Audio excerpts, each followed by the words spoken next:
The stars looked peaceful from the observation deck of New Busan Colony. Commander Jae-ho Kim stood with his hands behind his back, watching the distant sun shine in the darkness. He had been doing this for 3 years now, ever since humanity. They built their first real colony outside Earth's solar system. "Sir, we have a message from the Galactic Council," said Lieutenant Yun Ji-han as she walked up behind him. Her voice was worried. Jae-ho turned around. "What do they want now?" "They want to speak with all human leaders." Emergency meeting. Jae-ho knew this was not good news. The Galactic Council never called emergency meetings unless something big was happening. He had been expecting this day for a while now. The alien races that controlled the galaxy were getting angry about humans spreading to new worlds. "Get Dr. Subin Park and tell her to meet me in the command center," Jae-ho said. "Also call Captain Dongwoo Lee if this is what I think it is. We will need our best people ready." The command center was busy when Jae-ho arrived. Screens showed star maps, colony reports, and ship locations. Dr. Park was already there, looking at data on her tablet. She was the smartest person Jae-ho knew, and she understood aliens better than anyone.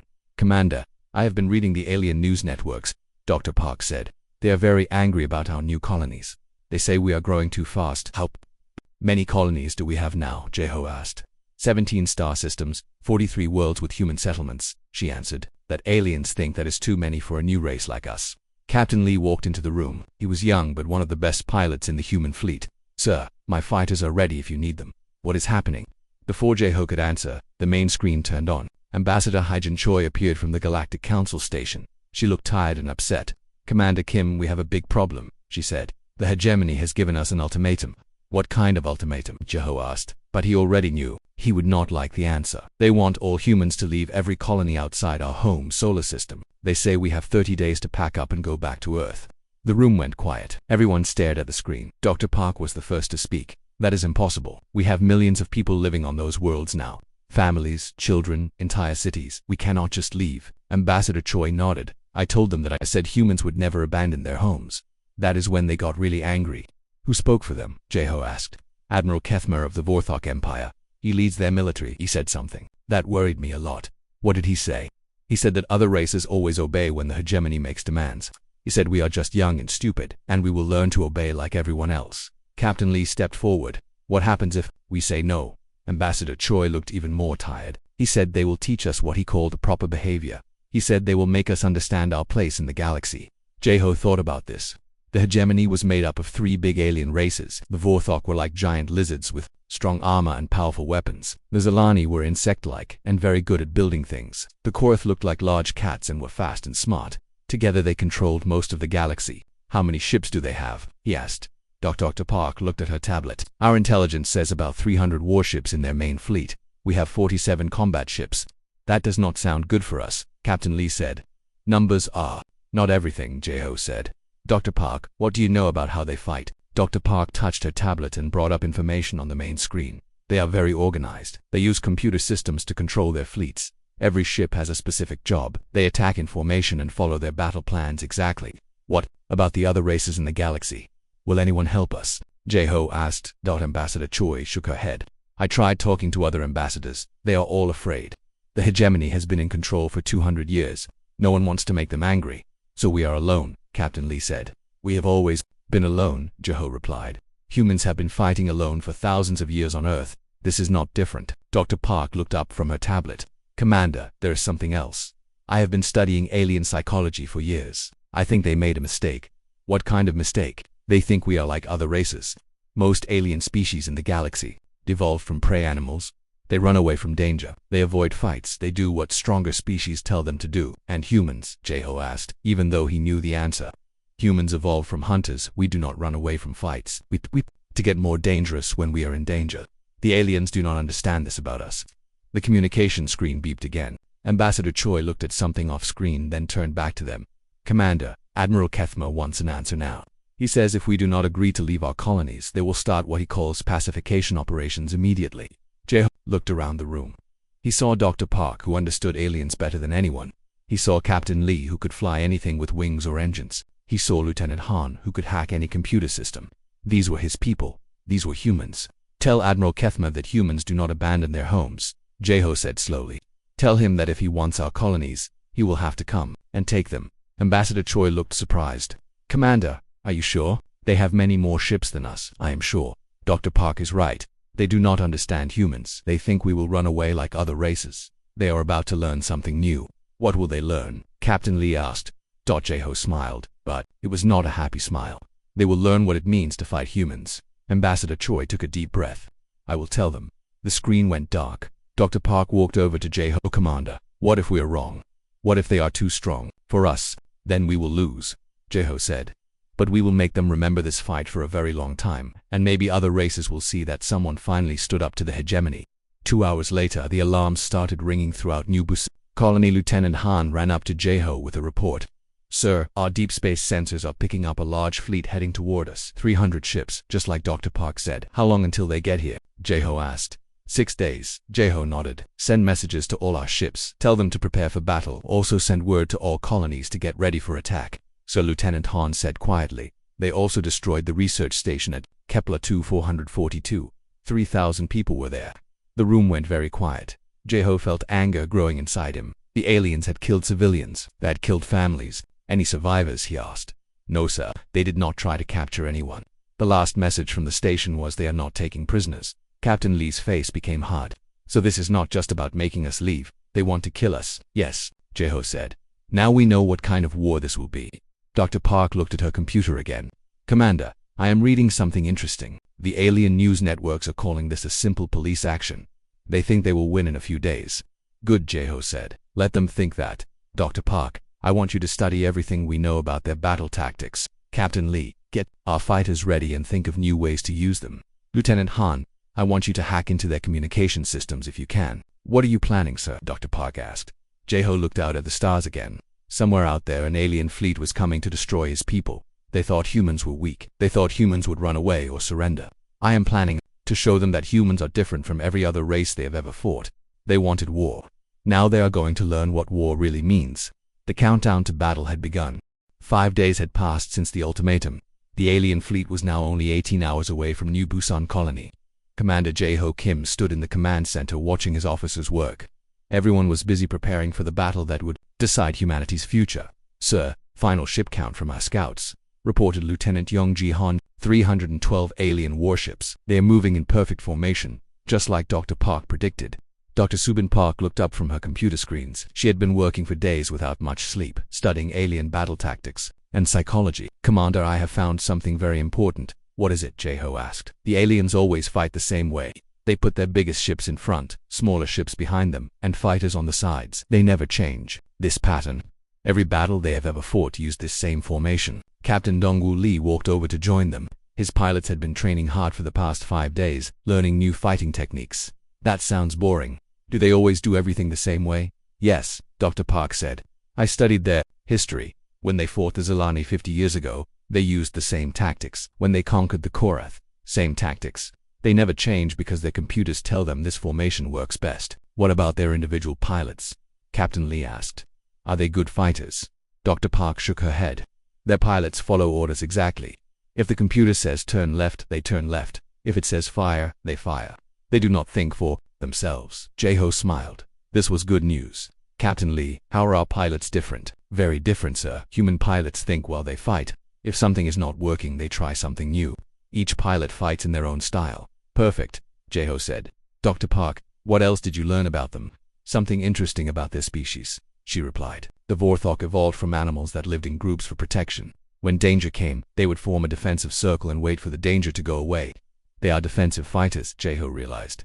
They do not like taking risks. Exactly. Humans evolved very differently.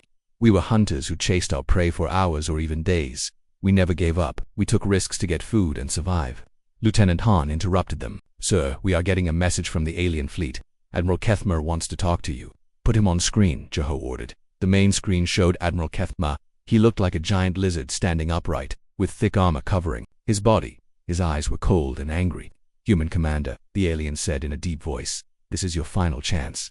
Order your people to leave this system now, and we will let your ships go safely. No, Jeho said simply. Admiral Kethmer looked surprised. Other races always surrendered when they saw his fleet. You have 47 small ships. We have over 300 warships. You cannot win this fight. Maybe, Jeho replied. But we will fight anyway. Why, your people will die for nothing. Other races understand that fighting us is foolish. Jeho stepped closer to the screen because we are not other races. We are humans. Admiral Kethmo made a sound that might have been laughter. Foolish creatures. In 12 hours you will be dead or running away like scared animals. The screen went dark. Well, that was friendly, Captain Lee said. He still thinks we are like other races, Dr. Park observed. He expects us to run away when the shooting starts. Time to show him how wrong he is, Jeho said. Captain Lee, are your pilots ready? Yes, sir. We have been practicing something new. Instead of flying in formation like the aliens expect, we are going to fly in what we call chaos patterns. Explain that, Jeho ordered. Each pilot will fly differently. Some will attack from above, some from below, some will spin and roll while firing. The alien computers will not be able to predict what we are doing. Dr. Park nodded. That should confuse their targeting systems. Their computers are designed to fight enemies that follow patterns. What about our bigger ships? Jeho asked. JOT's chief engineer Wu Jinkong stepped forward. He had been quiet during the meeting, but now he had a big smile on his face. Sir, I have been working on something special. What kind of special? The aliens think our mining ships are harmless, but those ships carry very powerful charges for breaking apart asteroids. I have been modifying some of our civilian ships. Go on, Jeho said, interested. We can load a civilian ship with mining charges and fly it straight at an alien warship. When it gets close, boom, the explosion will be much bigger than any missile we have. Captain Lee looked worried. That sounds like a suicide mission. Not if we use remote control, Engineer Kong explained. We can control the ships from a distance. No humans need to die. Clever, Dr. Park said. The aliens will not expect civilian ships to be weapons. Lieutenant Han looked up from her communications station. Sir, I have been listening to alien radio traffic. They are very confident. They think this battle will be over in 1 hour. How long do you think it will really take? Jeho asked his team. Hard to say, Captain Lee replied. If our new tactics work, we might surprise them. If not, we fight until we cannot fight anymore, Jeho finished. That is what humans do. 12 hours later, the alien fleet arrived at New Busan Colony. Admiral Kethmer watched the human ships on his command screen. The humans had only 47 combat ships, arranged in a loose formation near their colony. This will be easy, Admiral Kethmer told his officers. Attack Formation Alpha. Destroy the human ships, then destroy their colony. The alien fleet moved into their standard attack formation. Big warships in front, smaller ships behind, fighters on the flanks. It was exactly what Dr. Park had predicted. Sir, human ships are moving, reported an alien officer. Admiral Kethmer watched the screen. The human ships were not forming a defensive line like other races always did. Instead, they were spreading out in all directions. What are they doing? He asked. Unknown, sir. This is not a standard battle formation. Then the human fighters attacked, and Admiral Kethmer realized he had made a terrible mistake. The human fighters did not fly in neat formations. They came from every direction at once. Some dove down from above, others swept up from below. Some flew in straight lines, others spun and rolled while firing their weapons. It was complete chaos. The alien targeting computers could not keep that. They were designed to track enemies that flew in predictable patterns. When a human fighter suddenly rolled sideways while firing, the computer lost track of it. Fighters, maintain formation, Admiral Kethmer ordered, but his pilots were confused. They had never fought an enemy like this. Some alien fighters broke formation trying to chase human ships. Others stayed in formation and were picked off by human pilots who attacked from unexpected angles.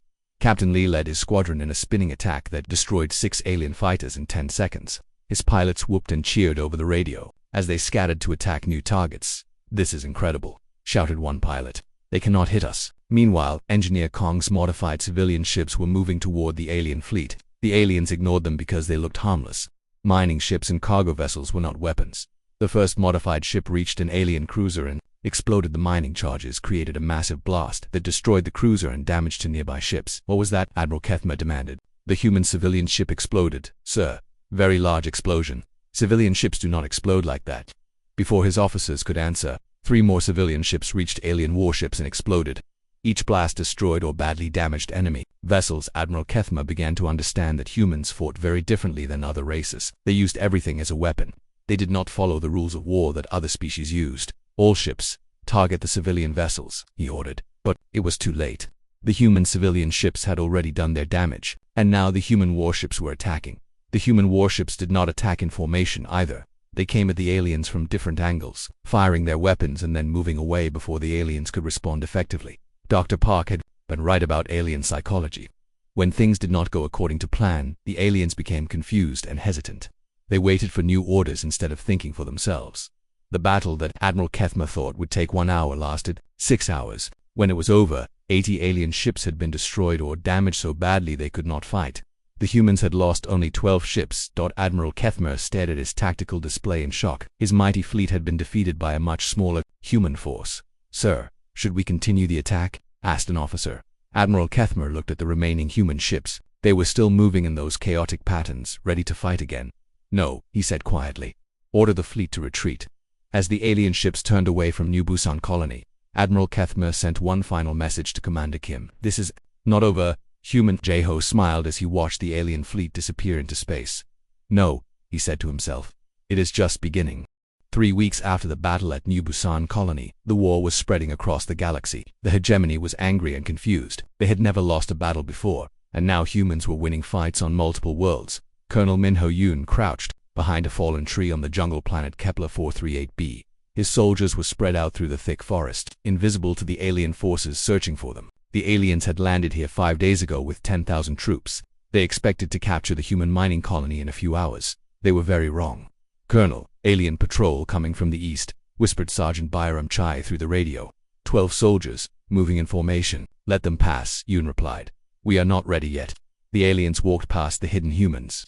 They were Vorthok warriors, each one over 7 feet tall with thick armor. Their weapons could burn through steel. On most worlds they were unstoppable, but this was not most worlds.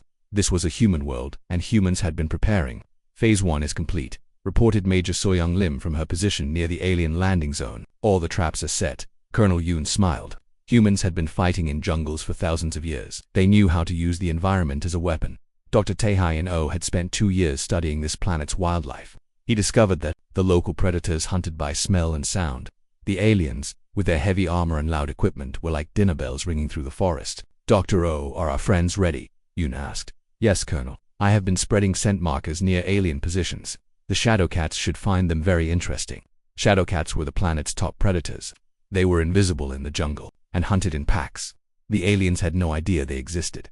Captain Ji-won Seo was hidden near the alien command post. She had been watching their operations for 3 days. "Colonel, I can see their weaknesses. All their orders come from the main computer in their command ship. If we can disrupt that, the soldiers will not know what to do," Yoon finished. "Humans are different. Every soldier can think and make decisions, but aliens wait for orders." The attack began at sunset. First, the Shadowcats struck. Dr. O's scent markers led the predators straight to alien patrols. The aliens tried to fight, but their weapons were designed for battle against other soldiers, not invisible jungle predators. While the aliens were distracted by the animal attacks, Major Lim's team struck the landing zone. They did not attack directly. Instead, they destroyed the aliens' supply drops and communication equipment. "Sir, we cannot contact the fleet," reported an alien officer to their commander. "Something is jamming our signals." "Find and destroy the source," the commander ordered, but there was no single source. Captain Seo had taught human civilians how to build simple radio jammers from mining equipment. There were dozens of them hidden throughout the jungle. The real attack came on the 3rd night. Colonel Yoon did not send his soldiers to fight the aliens directly. Instead, he turned the jungle itself against them. Human engineers had spent weeks studying the planet's weather patterns. They knew that heavy rains came every few days. When the rain started, they opened the mining dam upstream from the alien camp. The flood hit the aliens at midnight. Thousands of tons of water and mud swept through their camp, destroying equipment and washing away supplies. The aliens tried to retreat to higher ground, but humans were waiting there too. "This is impossible," the alien commander said to his officers. "Where are they? Our sensors show human life signs everywhere, but we cannot find them." "Sir, maybe they are not fighting like other species," suggested a young officer. "What do you mean? Other races we have conquered fought us directly, ship against ship, soldier against soldier, but humans seem to fight ... differently." The commander was beginning to understand this. Humans did not fight fair. They used animals, weather, and the planet itself as weapons. They attacked supply lines instead of armies. They made the aliens afraid of every shadow in the jungle. On the 4th night, the alien commander made a decision. "Prepare for orbital bombardment. We will burn this entire jungle." But Captain Seo was listening to their communications. She sent a coded message to the human fleet hiding in the asteroid belt. Admiral Kyung-soo Park received the message on his flagship signal from planet surface. "Aliens planning orbital bombardment. Are our people ready?" asked Dr. Young-mi Kim. She was the fleet's psychological warfare specialist. "Colonel Yoon says his teams are in position," Park replied. "Time for Phase 2. Dr. Kim activated the broadcast system. She had been preparing for this moment. Human ships throughout the system began transmitting on all alien frequencies. The transmission was not a weapon or a threat. It was something much worse for alien morale. It was human history. "Attention alien forces," Dr. Kim's voice said calmly. You wanted to know how humans fight. Let us show you. The broadcast showed images from human wars throughout history, ancient battles where humans fought with spears and swords, medieval sieges that lasted for years, world wars where millions of humans died but kept fighting. This is the Battle of Stalingrad. Dr. Kim explained over footage of ruined cities. Humans fought in this city for 200 days. They fought for every building, every room. When they ran out of bullets, they fought with knives. When they ran out of knives, they fought with their hands. The alien soldiers watched in growing horror. They saw humans fighting in frozen mountains, burning deserts, and flooded cities. They saw humans who kept fighting even when they were outnumbered, surrounded, and dying. This is the Normandy invasion, the broadcast continued. Humans attacked a heavily defended beach. Thousands died in the first hour, but they kept coming, wave after wave of human soldiers, climbing over the bodies of their friends to reach the enemy.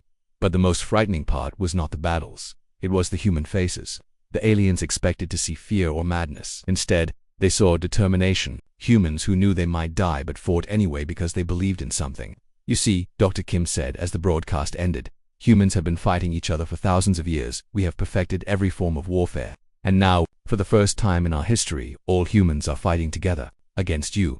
The psychological impact was devastating. Alien soldiers who had never lost a battle began to doubt themselves. If humans could fight their own species with such intensity, what would they do to aliens? On Kepler 438b, the alien commander stared at his tactical display. Half his forces were missing, presumed dead. The other half was scattered and afraid. His supply lines were cut. His communications were jammed. And somewhere in the jungle, human soldiers were hunting his people. "Sir, we are receiving surrender terms from the humans," reported his communications officer. "Surrender terms? We outnumber them 5-1, yes sir, but ... The officer hesitated. "Sir, I do not think numbers matter to humans. The surrender terms were simple. Leave the planet immediately, or face the consequences." The alien commander looked at his remaining forces. They were elite warriors who had conquered dozens of worlds, but they were afraid. "Signal the fleet," he said quietly. "We are withdrawing from this system."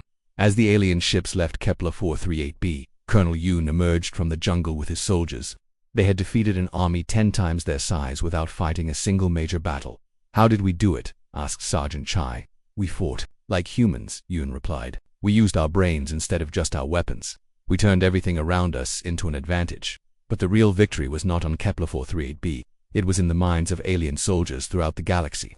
Word was spreading that humans were not like other races. They were something new and dangerous. Captain SEO intercepted alien communications from across their empire. Military commanders were asking for reinforcements. Soldiers were requesting transfers away from human systems. Some alien units were refusing orders to attack human colonies. "Sir," she reported to Colonel Yoon, "I think we are winning more than just battles. We are winning the war for their minds." And in the depths of space, Admiral Kethmer was learning the same lesson. Humans did not just fight with ships and soldiers. They fought with ideas, psychology, and pure determination. For the first time in 200 years, the hegemony was afraid. 2 months into the war, the Hegemony Council met in emergency session on their capital world. Admiral Kethmer stood before the 3 high leaders, trying to explain how his mighty fleet was losing to a species they had never heard of 6 months ago. "You have lost how many ships?" asked High Leader Vexter, a massive Vorthok with scars covering his armor. 147 vessels destroyed, sir. 300 more damaged and unable to fight," Kethmer replied. "And the humans? They have lost 31 ships." The council chamber fell silent. High Leader Zinthok, leader of the insect-like Zilani, clicked his mandibles in disbelief. "This is impossible. Our computer models show we should have won this war in days." "The computers are wrong," Kethmer said. "Humans do not fight like the computer models predict. They do not fight like any species we have ever encountered." High Leader Mordain of the cat-like Korath leaned forward. "Explain." "They fight like..." Kethmer struggled to find the words. "Like they enjoy it, like war is natural to them. Other species fight to survive or to defend territory. Humans fight because they are good at it." "That makes no sense," Vex growled. "No species enjoys war. Humans do," Kethmer insisted. "I have studied their transmissions. They sing songs during battle. They tell jokes while under fire. Their soldiers volunteer for the most dangerous missions."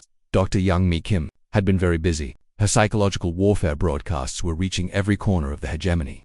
She showed alien soldiers how humans had turned warfare into an art form over thousands of years. The broadcasts were having exactly the effect she wanted. Alien morale was collapsing across the galaxy. On the mining world of Ross 128, Sergeant Boram Chai was leading a group of human civilians against an alien occupation force. The civilians had no military training, but they had something the aliens could not understand. They refused to give up. "Ma'am, the aliens have surrounded the town," reported a young miner to Chai. "Good," she replied. Now we know where they are. The civilians had turned their mining town into a fortress. Every building was booby-trapped. Every tunnel was a potential ambush point. The aliens controlled the streets, but humans controlled everything else. Why do they keep fighting? Asked the alien commander to his troops. They are civilians. They should surrender. His soldiers had no answer.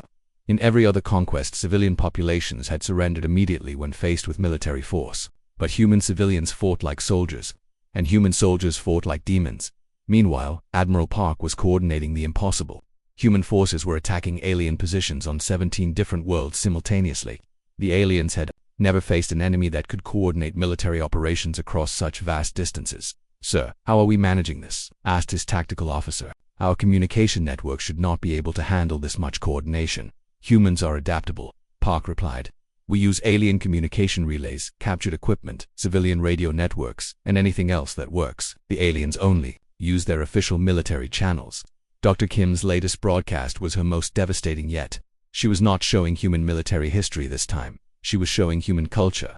"This is what humans do for fun," she explained over footage of extreme sports. They jump out of flying aircraft for entertainment.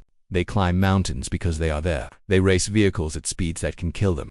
The footage showed humans doing things that seemed insane to alien minds. Free-climbing vertical cliffs, diving into deep water with sharks, running into burning buildings to save strangers. "And this," Dr. Kim continued, "is how human children play." The broadcast showed children playing war games, building forts, having mocked battles with toy weapons. To aliens who avoided all unnecessary risks, it looked like humans were training. "They're young for combat from birth. Every human is a potential soldier," Dr. Kim concluded. "Every human civilian knows how to fight. Every human child dreams of being a hero. You are not fighting an army. You are fighting an entire species that has spent 10,000 years perfecting the art of war." The psychological impact was immediate. Alien units across the galaxy began requesting reassignment. Some refused orders to attack human positions. A few entire units deserted their posts. Admiral Kethmer received reports of the growing crisis. "Sir, the 47th Vorthok Battalion has abandoned their positions on Proxima Centauri. Why? They say fighting humans is suicide. Sir, they would rather face court-martial than face human soldiers." This was exactly what Dr. Kim had planned. She was not just fighting a military war. She was fighting for the minds and hearts of every alien in the galaxy. But the hegemony leaders were not ready to give up. High Leader Vextar made a fateful decision. "If we cannot defeat them with conventional warfare, we will destroy their worlds from orbit," he declared. "Order all fleets to begin planetary bombardment of human colonies." Sir Admiral Kethmer protested. "That will kill millions of civilians." "Good. Maybe then the humans will understand their place." The order went out across the hegemony fleet. But Admiral Kethmer had forgotten something important. Captain G1 SEO was still intercepting alien communications. Within hours, every human in the galaxy knew what the aliens planned to do.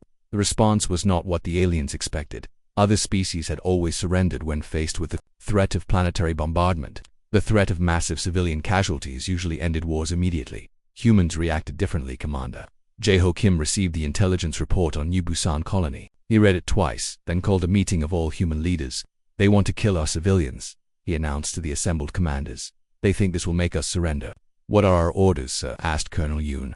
Jae-ho looked around the room at his people. These were humans who had left Earth to build new worlds among the stars. They had families, children, dreams for the future. And now aliens wanted to murder them all. "Our orders are simple," Jae-ho said, his voice cold with anger. "No mercy." The change in human behavior was immediate and terrifying. Before, humans had fought professionally, using minimum force necessary to achieve their objectives. They had tried to avoid unnecessary casualties. Now the gloves came off. Human forces across the galaxy launched simultaneous attacks on alien supply bases, command centers, and communication networks. But these were not the careful, precise strikes of before. These were attacks designed to cause maximum damage and maximum fear. Major Lim led a raid on an alien fuel depot that supplied their entire fleet in the sector. Instead of just destroying the fuel, her team turned the explosion into a weapon. The blast was visible from 3 star systems away. Captain Lee's fighter squadrons began hunting alien ships like wolves hunting prey. They did not just destroy enemy vessels, they left wreckage where other aliens would find it. As a message, Dr. O released biological agents on alien-occupied worlds. Not diseases, but creatures that made life miserable for the occupying forces. Insects that ate their equipment, fungi that contaminated their food supplies, plants that produced gases that made their sensors malfunction. The aliens began to realize they had made a terrible mistake. They had threatened human civilians, thinking it would end the war. Instead, It had unleashed something they did not understand. Human rage. Sir, we are receiving surrender requests from 17 alien commanders, reported Admiral Park's communications officer. Surrender requests? Yes, sir. They want to discuss terms for ending hostilities in their sectors. Park smiled grimly. Tell them there are no terms. They wanted war. Now they have it. But the most devastating blow came from an unexpected source. Dr. Kim's psychological warfare broadcasts had reached beyond the military. Alien civilian populations were beginning to ask questions. Why are we fighting humans? They asked their leaders. What did they do to us? The truth was simple and terrible. Humans had done nothing except refuse to abandon their homes. The hegemony had started this war because they could not tolerate a species that would not submit to their authority. Alien civilians began to protest. Some demanded their leaders end the war. Others refused to support the military effort. A few alien worlds declared neutrality and withdrew from the hegemony entirely. High Leader Vexstar watched his empire begin to crumble. The humans had not just defeated his military forces, they had turned his own people against him. How is this possible? He asked his advisors. They are just one species. We control hundreds of worlds. Sir, one advisor said carefully, perhaps we should consider negotiations. Never, Vexstar roared. I will see every human dead before I surrender to them. But deep in space, Admiral Kethmer was looking at tactical reports and coming to a different conclusion. The humans were not just winning battles, they were changing the galaxy itself. Other species were watching. Some were offering to help humans. Others were declaring independence from the hegemony. The empire that had ruled for 2 centuries was falling apart, and it was all because they had underestimated what it meant to fight humans. 6 months after the war began, scientist Niang Zheng made a discovery that would end the conflict forever. She was not working on a weapon in the traditional sense. She was working on something far more powerful: information. Commander Kim, I think I have found the key to ending this war, she announced during a meeting of human leaders. What kind of key? Asked General Inho Bei, who had been promoted to Supreme Commander of all human forces. The aliens' greatest weakness is not military, it is psychological. They cannot understand how we think. So I propose we show them exactly how humans think. Dr. Zhang had been working with Dr. Kim on the psychological warfare broadcasts, but this new project was much bigger. She wanted to broadcast the complete story of human warfare to every alien in the galaxy. Not just our recent battles, she explained. Everything. Every war, every strategy, every innovation that humans have developed over 10,000 years of fighting each other. General Bei looked interested. What would that accomplish? It would show them that they are not fighting just another species. They are fighting a species that has spent its entire history perfecting the art of war. The project took 2 months to complete. Human historians, military experts, and psychologists worked together to create the most comprehensive database of human warfare ever assembled. The database included everything: ancient battles fought with stone axes, medieval sieges, naval warfare, aerial combat, guerrilla tactics, cyber warfare, and psychological operations. It showed how humans had turned every environment into a battlefield and every tool into a weapon. But more than that, it showed the human mindset. How humans could cooperate on a massive scale when facing a common enemy. How they could adapt their tactics instantly when something was not working. How they never gave up, even when facing impossible odds. Are you ready to send this? General Bei asked. Yes, sir, Dr. Zhang replied. But I should warn you, once we broadcast this, there will be no going back. Every species in the galaxy will know exactly what humans are capable of. Good, General Bei said. Let them know. The broadcast began at 0800 Galactic Standard Time. Human transmitters across 17 star systems began sending the history of human warfare to every communication device in the galaxy. The reaction was immediate and overwhelming. On the hegemony capital world, High Leader Vexstar watched the first hour of the broadcast with growing horror. He saw humans fighting with primitive weapons but fighting with a intensity that his species had never possessed. Turn it off, he ordered. Sir, we cannot. The signal is too strong and coming from too many sources. Then jam it. We have tried. Sir, they are using our own communication networks against us. Across the galaxy, aliens were learning what humans really were. They saw the Battle of Thermopylae, where 300 humans held off an army of thousands. They saw the Siege of Leningrad, where humans ate leather and wallpaper rather than surrender. They saw D-Day, where humans threw themselves against fortified positions because it was the right thing to do. But the most shocking part was not the battles themselves. It was the human faces. Even in the most desperate situations, humans showed determination, creativity, and an absolute refusal to quit. Admiral Kethmer watched the broadcasts from his flagship. He was seeing footage of human children playing war games, human athletes pushing themselves to the limits of endurance, human explorers venturing into dangerous places just to see what was there. Sir, his tactical officer said quietly, I understand now. Understand what? Why we cannot defeat them. Look at this footage from their World War II. They fought this war for 6 years. 50 million of their own people died, but they kept fighting. Kethma watched humans storming beaches under heavy fire, fighting in frozen forests and liberating prison camps. He saw humans who had lost everything but still found reasons to fight. And sir, the officer continued, that was humans fighting other humans. Now, for the first time in their history, all of humanity is united against us. The psychological impact was exactly what Dr. Jiang had predicted. Alien military units across the galaxy began laying down their weapons. Some commanders sent messages directly to human forces, asking for terms. But the real shock came from an unexpected source. Other alien species, the ones the hegemony had conquered over the centuries, began declaring independence. The broadcasts had shown them that it was possible to resist. Sir, we are receiving reports from across the Empire. Admiral Kethmer's communications officer announced 14 species have declared independence. 27 worlds have expelled our forces. Our supply lines are collapsing. Kethmer was not surprised. The humans had not just defeated the hegemony militarily, they had destroyed the idea that the hegemony was invincible. On New Busan Colony, Commander Kim received a message that he had been waiting for. It was from Admiral Kethmer himself, human commander. The message began, we request immediate ceasefire negotiations. General Bay smiled when he heard the news. They want to negotiate. Yes, sir. Admiral Kethmer is asking for a meeting. What are our terms? Asked Dr. Park. General Bay had been thinking about this for weeks. Complete withdrawal from all human systems, recognition of human independence, and reparations for the civilians they killed. That sounds reasonable, Dr. Park agreed. Oh, and one more thing, General Bay added with a grin. They have to publicly acknowledge that they started this war by attacking peaceful human colonies. Negotiations took place on a neutral station at the edge of human space. Admiral Kethmer arrived with a small escort. General Bay brought representatives from all human colonies. The meeting was short. Admiral Kethmer accepted all human terms without argument. Why? General Bay asked. You could keep fighting. Kethmer looked tired.